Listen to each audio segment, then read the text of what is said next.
a time for a national dialogue to take a breath and be like, okay, maybe we're not going to know what to do for 5 minutes. Maybe we need to really speak with each other and problem solve and brainstorm. And everybody just wants to skip over this part. And that's what a lot of my videos have been. Let's talk, let's collaborate, let's stop looking for a hierarchical power structure to dictate us and understand how you take power as a people, because power is taken and not given. So how do we take power as the American people? And until we understand our own responsibility as being codependent enablers to why this system manifested, as long as we play the victim role, when you are in a victimized position, you can't take power. You can't hold power to account until we hold ourselves to account. That's a missing ingredient I'm seeing here. Let's take, how did we play? How did this situation manifest?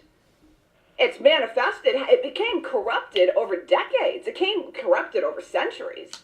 It became corrupted because we hold no ethical and moral lines of how we hold power to account.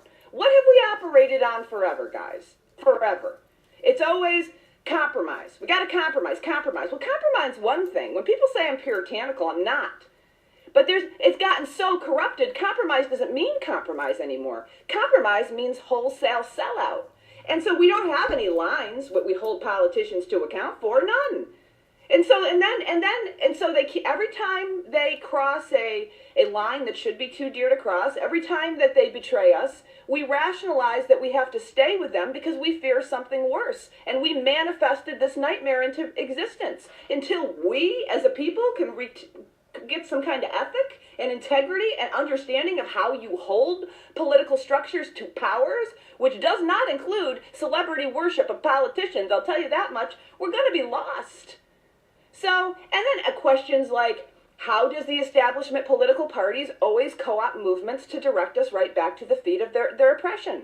And biggest question of all is, good, how do we address the power interests that are actually really truly controlling things behind the scenes? Because as we argue over political puppets and political strategies and all of that, these front men, these front women aren't really the ones driving the policies anyways. The people who are driving the policies behind the scenes are dictating to the politicians. It's not the other way around. And that is because we have banking families controlling it. We have fossil fuel overlords controlling it. We have military industrial profiteers controlling it. And then we have shadow organizations, the FBI, the NSA, the CIA, the Department of Homeland Security, and all of these organizations are staying in, and the power interests that are controlling those policies, a lot of those individuals, not all, but a lot of those individuals stay the same, no matter what administration is in charge, a Democrat or a Republican. So how do you actually target the heart of the beast? How do you have transformational politics that really change things? Because another thing that I hear all the time, we need a revolution. Viva la revolution, people's revolution. Really? Did you ever see how revolutions turn out? Have you ever studied history? Did you ever study the French Revolution? Because revolutions go like this. The old regimes, they're capped. Here comes the guillotines. Here comes the pitchforks. And then, not very long after, you have the new leadership behaving exactly in the same way as the old leadership. It's a story as old as history. So how do you truly have transformational politics at this crucial point in human history where we are playing for stakes that are no less than the very survivability and habitability of our planet? We have got to be thinking in bold, visionary new ways outside the confines of the lies that the corporate media and the political establishment have told us that are our only ways of moving forward. Do you realize having the discussions, when we have discussions like this, we are so limited because we are operating, such groupthink, such brainwashing, that we can't even think of alternative solutions. Because we have been told that this very small way of operating as a society and how you enact political power, this little crumb, this little tiny speck, is the only way that we can manifest. And people believe it. The majority of people believe it. The majority of people are in groupthink.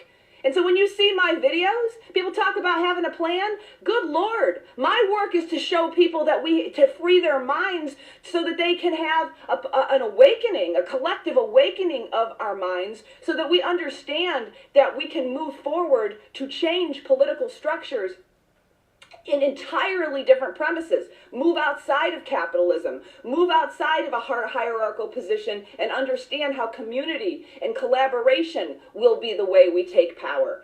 But you try to talk to people about these visionary ideas. That can't work. Well, it can't work as long as you keep with the Kool-Aid groupthink saying that it is the only way to be. The only thing, and I know this is so hard for people to grasp, the only thing keeping us at the feet of our oppressors is our vestment in the groupthink and staying codependent enablers to that system. You want the true evolution of the people. You need the evolution of the mind. That's what you need. You need the evolution of the mind. But we want to skip this part. We want to skip this part and go right back to, we need a politician, we need a hierarchy, we need somebody to lead us. No, we need to learn how to lead ourselves. We need to learn how to hold our own power. We need to understand how to shift thinking and reject false narratives and ideas. That's the way of the future. That's the way of true transformational political change, which is what we need. Not a new party, not a new leader, a whole evolution of the people. And that's why I call for a post-partisan people's movement. A post-partisan people's movement that rejects all political labels.